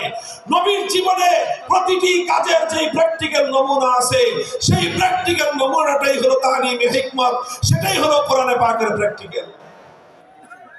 আল্লাহর নবীর উপর কোরআনে আয়াত নাযিল হলো, আস-সারিকু ওয়াস-সারিকাতু ফাকতাউ আইদিয়াহুমা জাযাআম বিমা কাসাবা নাকালাম মিনাল্লাহ ওয়াল্লাহু আজিজুন হাকীম। আয়াত নাযিল হলো, নবীজি তেলাওয়াত করে শোনালেন, 1 নম্বর দায়িত্ব পালন হলো। তারপরে চুরি, চোর, নারী হোক পুরুষ হোক, সেই চোরের সংজ্ঞা শিখালেন যে মানুষ কখন চোর সাব্যস্ত হয়, কতটুকু সম্পদ কিভাবে চুরি করলে এটা কোরআনে পাকের ভাষায় চুরি বলে সাব্যস্ত হবে। তারপরে সেই চুরির অপরাধ সাব্যস্ত হতে হলে কি লাগবে, আল্লাহর নবী সেটাকে ব্যাখ্যা করে বোঝালেন। ব্যাখ্যা করে শুধু মৌখিকভাবে বুঝিয়ে দিয়েই আল্লাহর নবীর দায়িত্ব ক্ষান্ত হয়নি, বরং যখন জমিনের মধ্যে চুরির অপরাধ যখন সংগঠিত হয়েছে, সেই অপরাধ সংগঠিত হওয়ার পর আল্লাহর কিতাব এবং কিতাবের ব্যাখ্যা অনুযায়ী, আল্লাহর কোরআনের নির্দেশ অনুযায়ী তিনি প্র্যাকটিক্যাল ভাবে চুরির শাস্তি প্রয়োগ করে দুনিয়াবাসীকে দেখিয়ে দিয়েছেন যে এই আয়াতের প্র্যাকটিক্যাল কিভাবে করতে হয়। আল্লাহ বলেছেন, চোর যদি চুরি করে ধরা পড়ে, নারী হোক বা পুরুষ হোক, যদি সংরক্ষিত স্থান থেকে কোন মানুষ অন্যের অন্তত 10 দিরহাম মূল্যমানের কোন সম্পত্তি সংরক্ষিত স্থান থেকে যদি চুরি করে, আর সেই চুরির অপরাধ যদি যথাযথ নির্ভরযোগ্য সাক্ষীর মাধ্যমে আদালতের সামনে প্রমাণিত হয়ে যায়, ফাকদাউ আইদিয়াহুমা, নির্দেশ হলো আল্লাহর, তখন সেই চোর নারী বা পুরুষের হাত কেটে দাও। আল্লাহর নবী শুধুমাত্র কোরআনের এই আয়াতের তেলাওয়াত করে দায়িত্ব ক্ষান্ত করেননি, শুধু এই আয়াতের মর্ম বুঝিয়ে দায়িত্ব ক্ষান্ত করেননি, বরং যখন এই অপরাধ সংগঠিত হয়েছে আল্লাহর নবী দ্বিধাহীন চিত্তে তিনি এই আয়াত প্রয়োগ করে দুনিয়াবাসীকে দেখিয়ে দিয়েছেন কিভাবে আল্লাহর আইন আল্লাহর জমিনে বাস্তবায়ন করতে হয়। বুখারী শরীফের হাদিসের কিতাবের মধ্যে বর্ণিত হয়, আল্লাহর নবী যখন মক্কা বিজয় করলেন, মক্কা বিজয়ের পরপর একটা চুরির ঘটনা ঘটলো মক্কা নগরীতে। চুরির ঘটনায় অপরাধী বলে চিহ্নিত হলো একজন সম্ভ্রান্ত মানুষ, একজন নারী মানুষ, মহিলা মানুষ। সে চুরি করে ধরা পড়েছে। নাম হলো তার ফাতেমা, গোত্র হলো তার বনু মখজুম। ফাতেমা মখজুমিয়া বলা হয়। বনু মখজুম হলো আরবের কুরাইশ বংশের মধ্যে অত্যন্ত সম্ভ্রান্ত একটা পরিবার, যেই পরিবার থেকে স্বয়ং আল্লাহর নবীর দাদির জন্ম হয়েছিল, নবীর রক্তের সঙ্গে সংশ্লিষ্ট, নবীজির পরিবারের সদস্য, নবীর দাদির পরিবারের সদস্য। ফাতেমা মখজুমিয়া চুরি করে ধরা পড়লো। বুখারীর হাদিস, ফাফাজিয়া কওমুহা ইলা উসামাতা, কুরাইশের লোকজন তারা শঙ্কিত হয়ে গেল যে এখন তো মক্কায় আল্লাহর কোরআনের বিধান বাস্তবায়িত হয়েছে, খেলাফতের শাসন কায়েম হয়েছে, এখানে আল্লাহর নবী বিচার করে মেয়েটার হাত কেটে দিবেন। যদি মেয়েটার হাত কাটা যায়, একটা মেয়ের হাত কাটা যাবে, পুরা বংশের নাক কাটা যাবে। কাজেই তারা সকলেই বিষয়টা নিয়ে বিচলিত হয়ে পড়লো, কিভাবে এই মেয়ের উপর হাত কাটার শাস্তিকে প্রতিরোধ করা যায়। এজন্য তারা তদবির শুরু করলো। তদবিরের জন্য একজন উপযুক্ত ব্যক্তি, আল্লাহর নবীর অত্যন্ত কাছের, নবীর অত্যন্ত প্রিয় একজন ঘনিষ্ঠ সাহাবী উসামা ইবনে যায়েদ, আল্লাহর নবীর পালক পুত্রের সূত্রে তিনি নবীজির নাতি। সেই উসামা, যাকে বলা হতো হিব্বু রাসূলুল্লাহ সাল্লাল্লাহু আলাইহি ওয়াসাল্লাম, অর্থই হলো আল্লাহর রাসূলের প্রিয় পাত্র, নবীজির প্রিয়তম, এটাই ছিল তার উপাধি। সেই কুরাইশ বংশের লোকজন, বনু মখজুম গোত্রের লোকজন উসামাকে এসে ধরলো, যাও মুহাম্মদ সাল্লাল্লাহু আলাইহি ওয়াসাল্লাম সম্পর্কে তোমার দাদা লাগে, তুমি তোমার দাদাকে গিয়ে বলো এই মেয়েটার জন্য হাত না কাটা হয়, কারণ এই মেয়েটা ওনার নিজের বংশের লোক। এই মেয়েটার যদি হাত কাটা যায় পুরা কুরাইশ বংশের সম্মান ধুলোয় মিশে যাবে, স্বয়ং আল্লাহর নবী তার নিজের প্রেস্টিজের হ্যাম্পার হবে। কাজেই হাতটা যেন না কাটা হয়। উসামা ইবনে যায়েদ মুহাম্মদ সাল্লাল্লাহু আলাইহি ওয়াসাল্লামের কাছে গেলেন। তিনি গিয়ে সুপারিশ করলেন যে এমন একটা ঘটনা ঘটেছে, বিচার আসতেছে আপনার কাছে, এই মেয়েটার যদি হাত কাটেন তাহলে কিন্তু আপনার নিজের অসম্মান হবে, আপনার বংশের মান মর্যাদা ধুলোয় মিশে যাবে। বুখারীর হাদিস, আল্লাহর কসম খেয়ে বলতেছি, আল্লাহর নবীর সম্মুখে উসামা ইবনে যায়েদ এই তদবির এবং এই সুপারিশ করতে দেরি আল্লাহর নবী গর্জন দিয়ে উঠলেন, উসামা আতাশফাউ ফি হাদ্দিন মিন হুদুদিল্লাহ, আল্লাহর কোরআনের বিধান আমি প্র্যাকটিক্যাল বাস্তবায়ন করব, তুমি তদবির নিয়ে এসে আমার সেই প্র্যাকটিক্যাল বাস্তবায়নের ক্ষেত্রে অন্তরায় হওয়ার চেষ্টা করো। খবরদার, ভবিষ্যতে যেন তোমাকে আর এই ধরনের কর্মকাণ্ডে দ্বিতীয়বার না দেখা যায়। উসামা ভয়ে সংকুচিত হয়ে গেলেন, নবীর সামনে থেকে সরে গেলেন। আল্লাহর নবী বুঝতে পেলেন বিষয়টা শুধু উসামার একা নয়, সে একজন অল্প বয়স্ক যুবক মানুষ, বালক মানুষ, সে না বুঝে আমার কাছে বলেছে। তাকে যারা প্রেরণ করেছে গোটা এই মক্কার আমার গোষ্ঠী কুরাইশ বংশের লোকেরা, তাদের মধ্যে শতাব্দীকাল সহস্রাব্দীকাল ধরে যেই জাহিলিয়াত আর যেই কুসংস্কার গড়ে উঠেছে, সেই কুসংস্কারকে এই উসামার মাধ্যমে তারা বাস্তবায়ন করার চেষ্টা করেছিল। সুতরাং শুধু উসামাকে ধমক দিলেই চলবে না, গোটা মক্কাবাসীকে সংশোধন করতে হবে। ফালাম্মা কানাল আশিয়্যু, হাদিসের ভাষ্য, বিকাল বেলায় আল্লাহর নবী বাইতুল্লাহ শরীফের সামনে দাঁড়িয়ে, পবিত্র কাবার চত্বরে দাঁড়িয়ে জাতির উদ্দেশ্যে নবীজি ভাষণ দিলেন। মক্কা বিজয়ী মহাবীর আখেরি নবী বিশ্বনবী মুহাম্মদুর রাসূলুল্লাহ সাল্লাল্লাহু আলাইহি ওয়াসাল্লাম মক্কা রাষ্ট্রের রাষ্ট্রনায়ক, তিনি জাতির উদ্দেশ্যে ভাষণ দিচ্ছেন।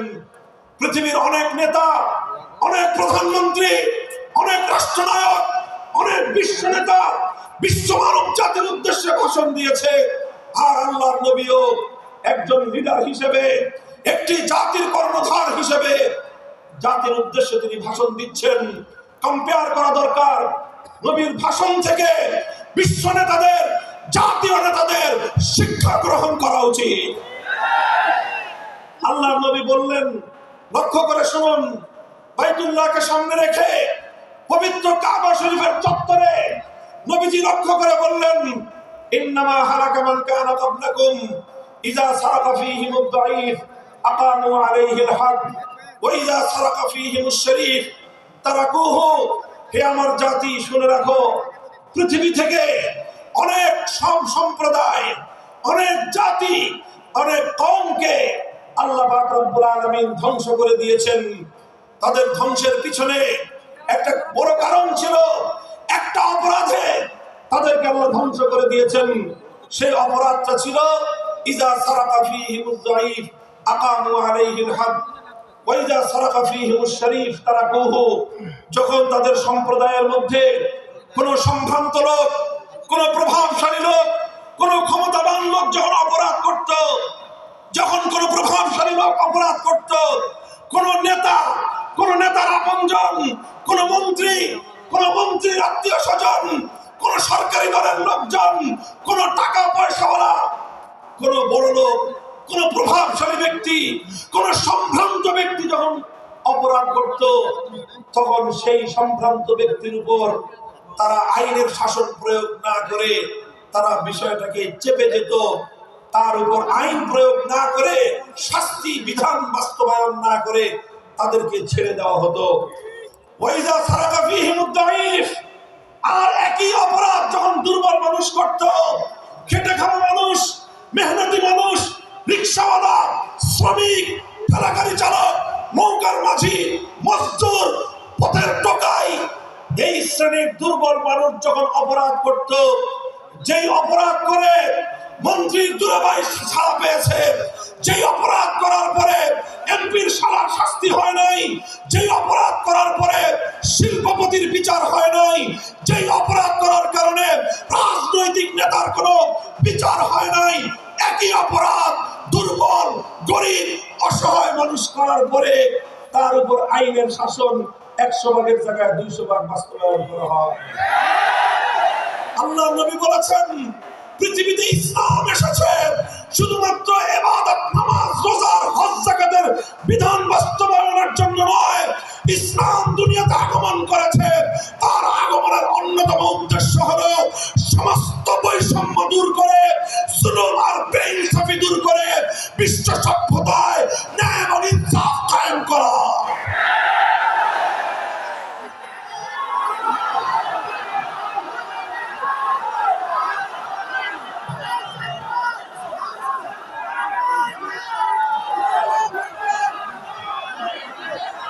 মনে রাখবেন, বৈষম্যহীন সমাজ গড়া এটা শুধু বৈষম্য বিরোধী ছাত্র নেতৃবৃন্দের দায়িত্ব নয়।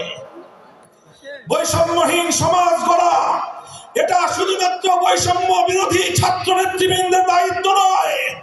বৈষম্যহীন সমাজ গড়া সর্বপ্রথম আল কোরআনের সৈনিকদের দায়িত্ব।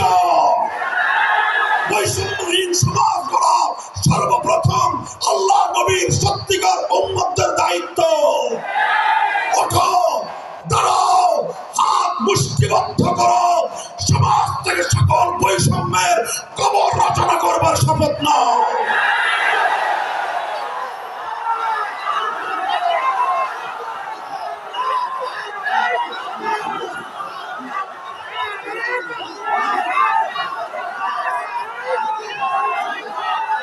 মুহতারাম হাজিরিন, কথাটা খুব জায়গা লক্ষণীয়, শোনার বিষয়।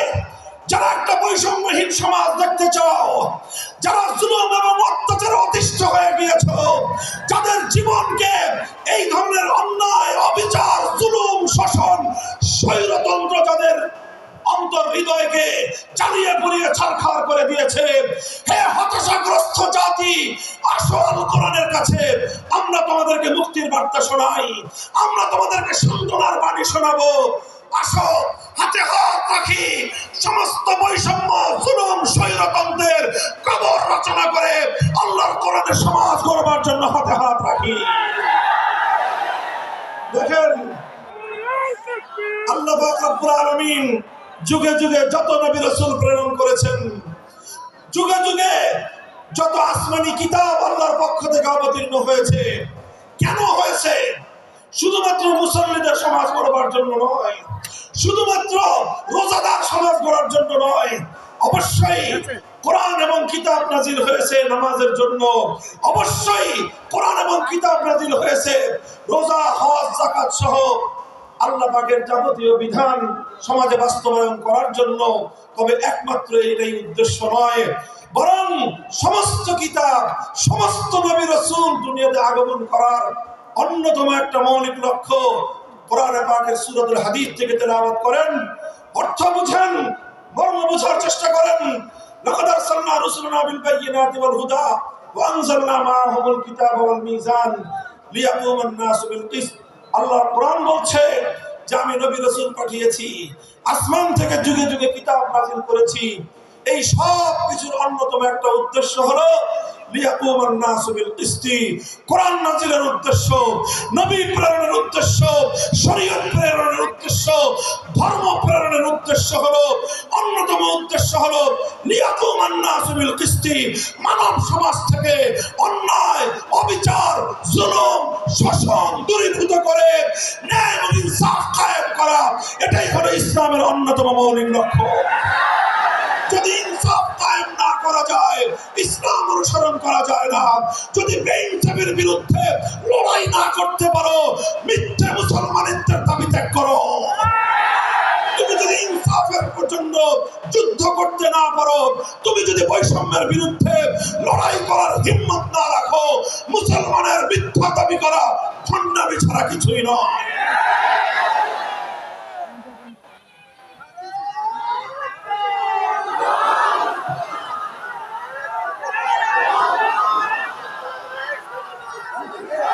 এই জন্য আমাদেরকে বুঝতে হবে, আমাদের জীবনের অন্যতম মিশন, যে জন্য আল্লাহ তার নবীদেরকে পাঠিয়েছেন, নবীদের জীবনের মিশন যা ছিল, নবীর উত্তরাধিকারী, নবীর অনুসারীদের জীবনের মিশনও সেটাই হবে। বলেন কথা ঠিক না বেঠিক? যে পথে গিয়েছে নবীদের জীবন, সে পথে যাবে আমাদের জীবন। যেটা ছিল নবীদের ভীষণ, সেটাই হবে আমাদের ভীষণ। যদি এটাই হয় সত্য কথা, এটাই যদি হয় শপথ, তবে বৈষম্যহীন সমাজ গড়বার জন্য যা করতে হয় তাই করা আমার আর তোমার জিম্মাদারি। যদি সেজন্য আমাদেরকে ঘাম ঝরাতে হয়, ঘাম ঝরানো আমাদের দায়িত্ব। আর যদি সেজন্য চোখের অস্ত্র দিতে হয়, চোখের অস্ত্র দেওয়া আমাদের দায়িত্ব। যদি সম্পদের কোরবানি করতে হয়, মাল সম্পদের কোরবানি করা, সেটাই আমাদের জীবনের দায়িত্ব এবং উদ্দেশ্য। আর সর্বোপরি যদি একটি বৈষম্যহীন সমাজ করবার জন্য শাহাদাতের রক্ত দিতে হয়, আবু সাঈদের মতো বৈষম্যের বিরুদ্ধে বুক পেতে দিয়ে জীবন দেওয়ার জন্য শপথ নিতে হবে।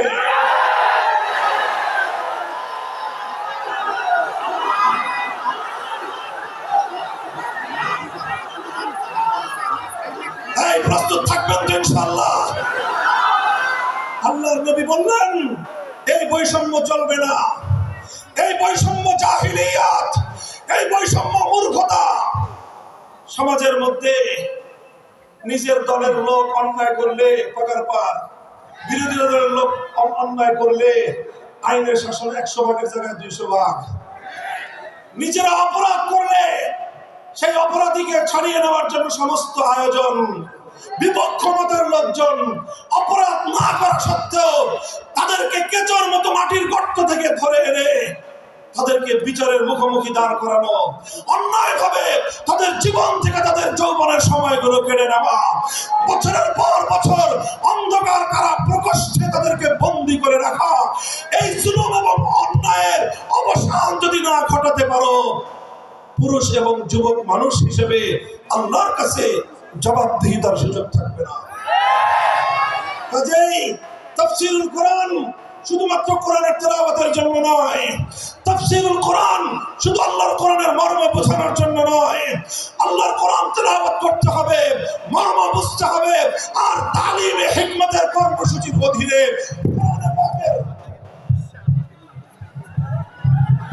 কোরআনে পাকের এক একটা আয়াত, কোরআনের এক একটা বিধান আল্লাহর জমিনে বাস্তবায়ন করার জন্য আমাদের জীবন যৌবনের বাজি লাগায় দিতে হবে, বাজি লাগায় দিতে হবে ইনশাআল্লাহ।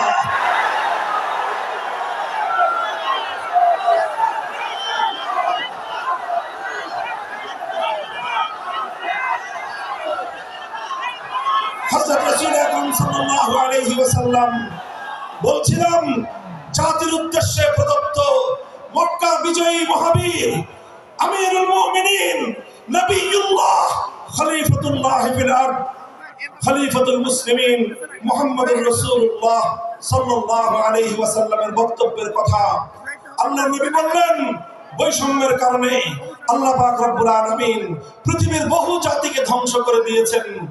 সুতরাং শুনে রেখো, আমার দ্বারা বৈষম্য হবে না। শুধু আমার বংশের লোক দেখে, আমার গোত্রের লোক দেখে, আমার রক্তের আত্মীয়তার সূত্রের কারণে আমি অপরাধ প্রমাণিত হওয়ার পরেও তার উপর কোরআনের বিধান বাস্তবায়ন করব না, এটা আমার দ্বারা সম্ভব নয়। এরপরে আল্লাহর নবী যে কথাটি বললেন, সেই কথা যদি আল্লাহর নবী হাদিসে না বলতেন, তাহলে সেই কথা উচ্চারণ করতে আমাদের জিহ্বা কেঁপে উঠত, আমাদের বক্ষ প্রকম্পিত হতো। আল্লাহর নবী বললেন, ওয়াল্লাহ লাউ আন্না ফাতিমাতা বিনত মুহাম্মাদিন সারাকাত লাকাতাতু ইয়াদাহা, ওয়াল্লাহি লাউ আন্না ফাতিমাতা বিনত মুহাম্মাদিন সারাকাত লাকাতাতু ইয়াদাহা। শুধু আমার দাদির গোত্র, আমার বংশের ফাতেমা নাম্নী মহিলা নয়, আজ যদি আমি মুহাম্মদুর রাসূলুল্লাহর কলিজার টুকরা মেয়ে, আমার জীবনের সবচেয়ে আদরের সন্তান ফাতেমা যদি আজকে চুরি করে ধরা পড়তো, আমি আল্লাহর শপথ করে বলি, আমি তার হাত কেটে দিতে এতটুকু দ্বিধা করতাম না। মুহতারাম হাজিরিন, এটাই হলো তালিমে হিকমত। আল্লাহর কোরআনের বিধান বাস্তবায়ন করতে গিয়ে ছুরি যদি নিজের সন্তানের গলার উপর দিয়ে যায়, ইব্রাহিম খলিলুল্লাহর মতো ছুরি চালায় দিতে দ্বিধা করা যাবে না। যদি ইনসাফ কায়েম করতে গিয়ে ছুরি যদি নিজের সন্তানের হাতের উপর দিয়ে যায়, সে হাত স্তব্ধ হয়ে যাবে না, সে হাত থমকে দাঁড়াতে পারবে না। যেখান দিয়ে ইনসাফ যাবে, সেখান দিয়ে ইনসাফকে চালিয়ে দিতে হবে। রাসূল আকরাম সাল্লাল্লাহু আলাইহি ওয়াসাল্লাম ঘোষণা করলেন, আল্লাহর আয়াত নাযিল হলো, ইয়া আইয়ুহাল্লাযীনা আমানুত্তাকুল্লাহ ওয়া যারু মা বাকিয়া মিনার রিবা ইন কুনতুম মুমিনিন। হে মুমিনগণ, সুদকে তোমরা পরিহার করো যদি ঈমানদার হয়ে থাকো। যদি ঈমানদার হয়ে থাকো, কি করো তোমরা? সুদকে পরিহার করো। কি করো? ইত্তাকুল্লাহ, তোমরা আল্লাহকে ভয় করো।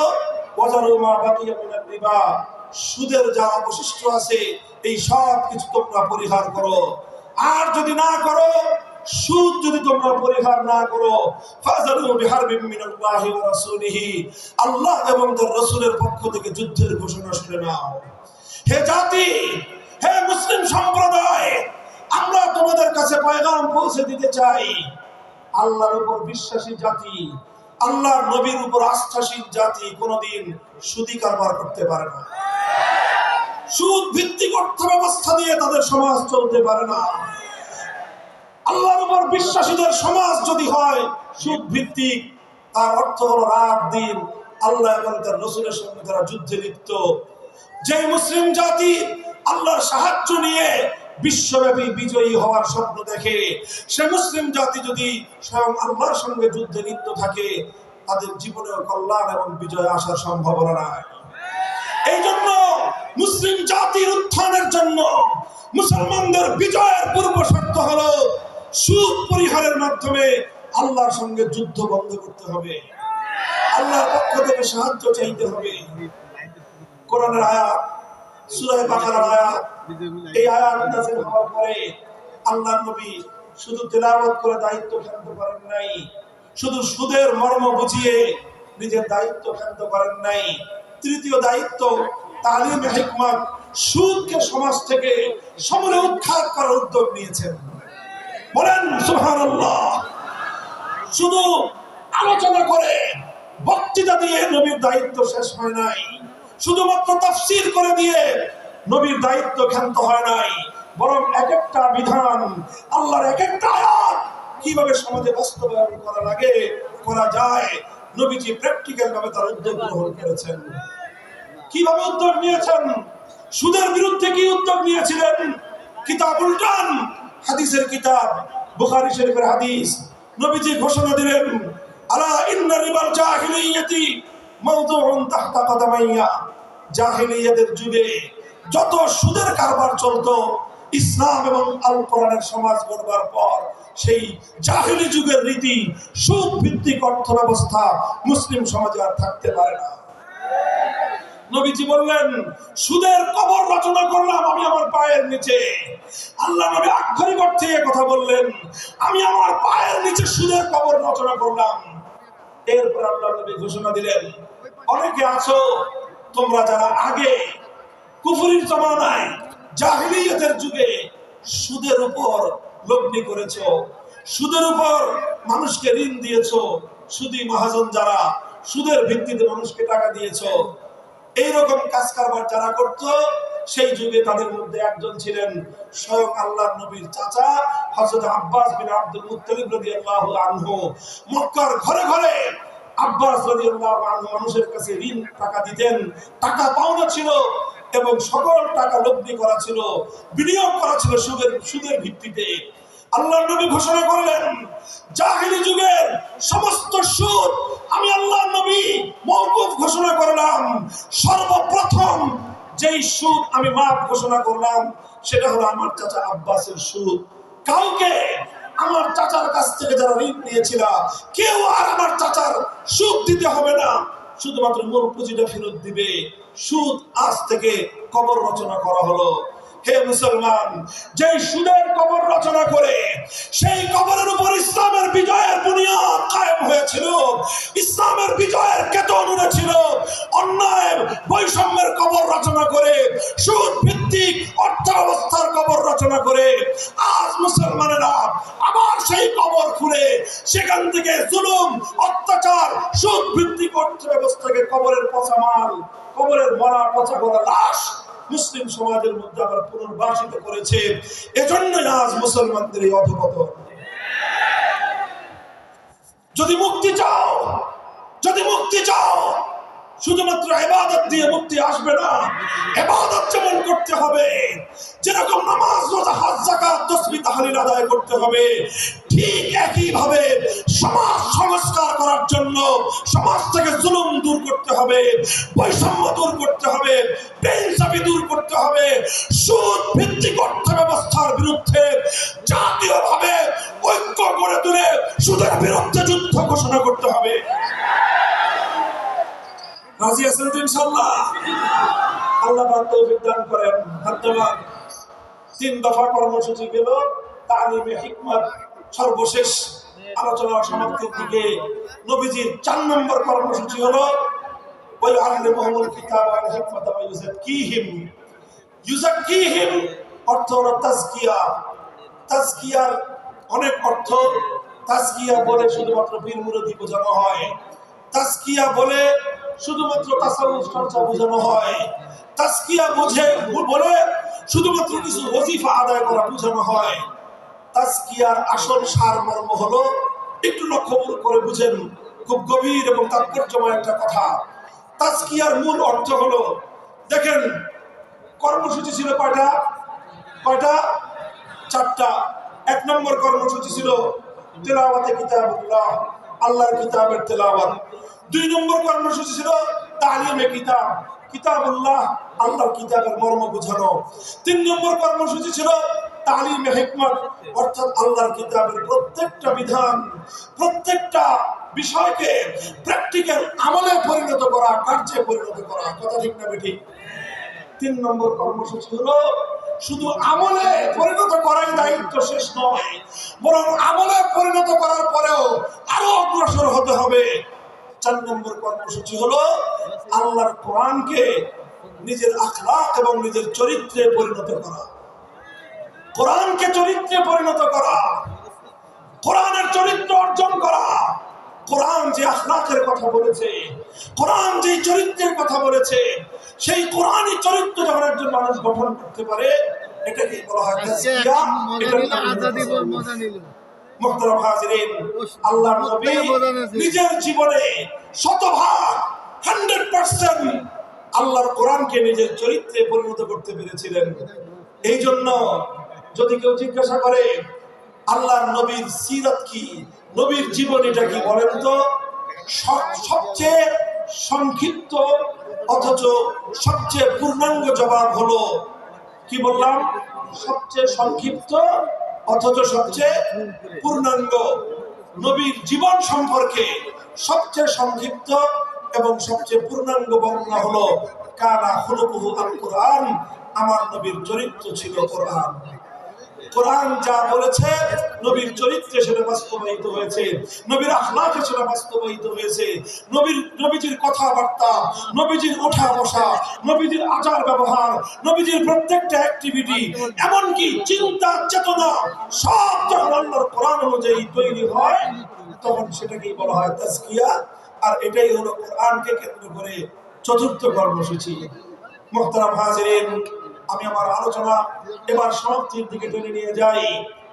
আসুন আমরা আল্লাহর কোরআনকে সেন্টারে রেখে একটা সমাজ বিনির্মাণের চেষ্টা করি। সেই সমাজ বিনির্মাণের জন্য প্রথম কাজ, ঘরে ঘরে কানে কানে কোরআনের তেলাওয়াতের আওয়াজ পৌঁছে দেই। 2 নম্বর, প্রতিটি মুসলমানের কাছে কোরআনের মর্ম বোঝানোর চেষ্টা পৌঁছে দেই। 3 নম্বর হলো কোরআনের প্রত্যেকটা বিধান সমাজে, ব্যক্তিগত জীবনে, পরিবার জীবনে, সমাজে, রাষ্ট্র জীবনে বাস্তবায়ন করার উদ্যোগ নেই। 4র্থ কর্মসূচি হলো আল্লাহর কোরআনকে নিজের আখলাক, নিজের চরিত্রে রূপান্তরিত করার জন্য সর্বাত্মক চেষ্টা চালাই। ইনশাআল্লাহ রাজি আছি তো? ইনশাআল্লাহ রাজি আছেন তো? আল্লাহর কোরআন শুধুমাত্র তেলাওয়াত নয়, শুধুমাত্র তাফসীর আর ব্যাখ্যা নয়, এই কোরআনকে বাস্তবে পরিণত করবার জন্য মুসলমানরা যদি উদ্যোগ গ্রহণ করে, আগামীর বিশ্ব হবে ইসলামের বিশ্ব, আগামীর বিশ্ব হবে আল কোরআনের বিশ্ব ইনশাআল্লাহ। বাংলাদেশ বাংলাদেশ বাংলাদেশ নিয়ে আমার আখেরি বার্তা এখন হলো বিপ্লবের জন্য বাংলাদেশ উর্বর হয়ে আছে। কথা বলেন ঠিক না বেঠিক? বৃষ্টির পানি পড়লে যেভাবে যেভাবে শীতকালের পরে বৃষ্টির পানি পড়ার সঙ্গে সঙ্গে ফসলের মাঠ যেমন চাষাবাদের জন্য উর্বর হয়ে যায়, আবু সাঈদ, মুগ্ধ, সিফাত হাসান, এইভাবে আমাদের অসংখ্য অগণিত বীর শহীদদের রক্ত ভেজায় বাংলার মাটি এখন ইসলামী বিপ্লবের জন্য উর্বর হয়ে আছে, আল কোরআনের বিপ্লবের জন্য উর্বর হয়ে আছে। এই সমাজ, এই জমিন এখন বিপ্লবী চায়। সে বিপ্লব আব্রাহাম লিঙ্কনের আদর্শের বিপ্লব নয়, সে বিপ্লব কার্ল মার্কস, মাও সেতুং আর লেনিনদের বিপ্লব নয়। বাংলার মাটি আরেকটা বিপ্লব দেখতে চায়, সে বিপ্লব হবে আল কোরআনের বিপ্লব, সে বিপ্লব হবে ইসলামী সমাজ গঠনের বিপ্লব। সেই বিপ্লবের জন্য 2000 যুবক নয়, যদি 2 লক্ষ যুবকের তাজা বুকের শাহাদাতের রক্তের প্রয়োজন হয়, সে রক্ত দেওয়ার জন্য শহীদ ঈদগাহে কারা কারা জমায়েত হবে, কারা কারা জমায়েত হবে। হ্যাঁ, এটা শুধু কথার কথা না, শপথ। এটা কথার কথা না, শপথ। এটা অঙ্গীকার। কার সাথে? কার সাথে? ইনশাআল্লাহ এই শপথ এবং অঙ্গীকারের উপর আমরা আমাদের জীবনের অবশিষ্ট সময়গুলো অতিক্রম করার চেষ্টা করব। করবেন তো ইনশাআল্লাহ? আল্লাহ পাক কবুল করুন, তৌফিক দান করেন। 3 দিন ব্যাপী আজিমুস শান তাফসীরুল কোরআন মাহফিলের এই আয়োজন সার্থক হোক ইসলামী সমাজ গঠনের জন্য। এখান থেকে মানুষ অনুপ্রেরণা নিয়ে ঘরে ফিরুক, ঘরে ঘরে কোরআনের আলো, ঘরে ঘরে কোরআনের তেলাওয়াত, কোরআনের তালিম এবং কোরআনের হিকমতের আমল শুরু হোক। আল্লাহ আমাদের সকলকে গ্রহণ করুন, তৌফিক দান করেন। ওয়া আখিরু দাওয়ানা আলহামদুলিল্লাহি রাব্বিল আলামিন। সুবহানাল্লাহি ওয়া বিহামদিহি সুবহানাকাল্লাহুম্মা ওয়া বিহামদিক আশহাদু আন লা ইলাহা ইল্লা আনতা আস্তাগফিরুকা ওয়া আতুবু ইলাইক। আল্লাহুম্মা সাল্লি আলা মুহাম্মাদ ওয়া আলা আলি মুহাম্মাদ কামা সাল্লাইতা আলা ইব্রাহিম ওয়া আলা আলি ইব্রাহিম ইন্নাকা হামিদুম মাজিদ।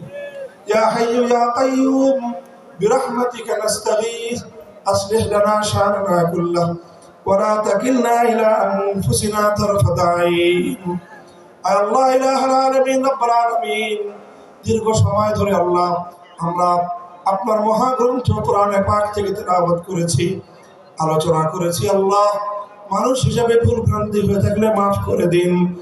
সহি যে কথাগুলো আমরা আলোচনা করলাম, আলোচক শ্রোতা আমাদের সকলের হৃদয়ের মধ্যে আল্লাহ আপনি কোরআনের সেই কথাগুলোর দ্বারা নূর পয়দা করে দিন, আমল করার তৌফিক দান করুন। আল্লাহ সেই কথাগুলো সমাজে, পরিবারে, ব্যক্তি জীবনে বাস্তবায়ন করার তৌফিক দান ফরমান। আল্লাহ ইলাহুল আলামিন রব্বুল আলামিন, এই বিশাল আয়োজন যারা করেছেন, ইয়া আল্লাহ মরহুম আকিজউদ্দিন সাহেব এবং তার ইয়া আল্লাহ তার পরিবারের সকল সদস্যদেরকে আপনি কবুল ফরমান। আল্লাহ মরহুম আকিজ সাহেব, মরহুমা সাকিনা বেগম সহ আল্লাহ তাদের সকলকে কবরের মধ্যে জান্নাতের বাগান তৈরি করে দিন। আল্লাহ তিনি অনেক সন্তান রেখে গেছেন। আল্লাহ যারা সমাজের কল্যাণে নিবেদিত, এই সমাজের মধ্যে মানুষের কল্যাণ করছেন, আল্লাহ আপনার দিনের জন্য তারা নিবেদিত অনেকেই। আল্লাহ তাদের এই নিবেদনকে আপনি কবুল ফরমান। আল্লাহ এই বিশাল তাফসীরুল কোরআন মাহফিলের অবশিষ্ট 2 দিনকে ভরপুর কামিয়াব করেন। ইলাহুল আলামিন রব্বুল আলামিন, আল্লাহ একটি সমাজ, একটি ভূখণ্ড আল্লাহ যেটা আপনার কোরআনের বিধান অনুযায়ী চলবে, আপনার আইন অনুযায়ী পরিচালিত হবে, আল্লাহ এমন একটি সমাজ, এমন একটি রাষ্ট্র দেখার তৌফিক আল্লাহ সেই সুযোগ আপনি আমাদেরকে দান করুন, সেই সৌভাগ্য আমাদেরকে নসিব ফরমান। ইলাহুল আলামিন রব্বুল আলামিন, আমাদের সকলের আত্মীয় স্বজন, বাবা মা, আপনজন যারা কবর জগতে শুয়ে আছে, আল্লাহ তাদের সকলের কবরের মধ্যে শান্তির ফয়সালা করে দিন, কবরগুলোকে জান্নাতের বাগানে পরিণত করুন। ইলাহুল আলামিন রব্বুল আলামিন, तमाम পৃথিবীর উম্মতে মুহাম্মাদিয়াকে আবার কোরআনের পথে, সুন্নাহর পথে ফিরে আসবার তৌফিক দান ফরমান। আল্লাহ সমস্ত জাহিলিয়াত, সমস্ত কুসংস্কার, পাশ্চাত্যের উলঙ্গ সভ্যতা, হিন্দুত্ববাদ, নাস্তিক্যবাদের মতো অভিশপ্ত সকল মতবাদ থেকে ফিরে এসে শাশ্বত ইসলামের আল্লাহ সোনালী ছায়ার নিচে আপনি আশ্রয় গ্রহণ করার তৌফিক দান ফরমান। রব্বুল আলামিন, আমাদের দোয়াকে আপনি কবুল করুন। রব্বানা তাকাব্বাল মিন্না ইন্নাকা আনতাস সামিউল আলিম ওয়া তুব আলাইনা ইয়া মাওলানা ইন্নাকা আনতাত তাওয়াবুর রহিম। সুবহানা রাব্বিকা রাব্বিল ইজ্জাতি আম্মা ইয়াসিফুন ওয়া সালামুন আলাল মুরসালিন ওয়ালহামদুলিল্লাহি রাব্বিল আলামিন। নারায়ে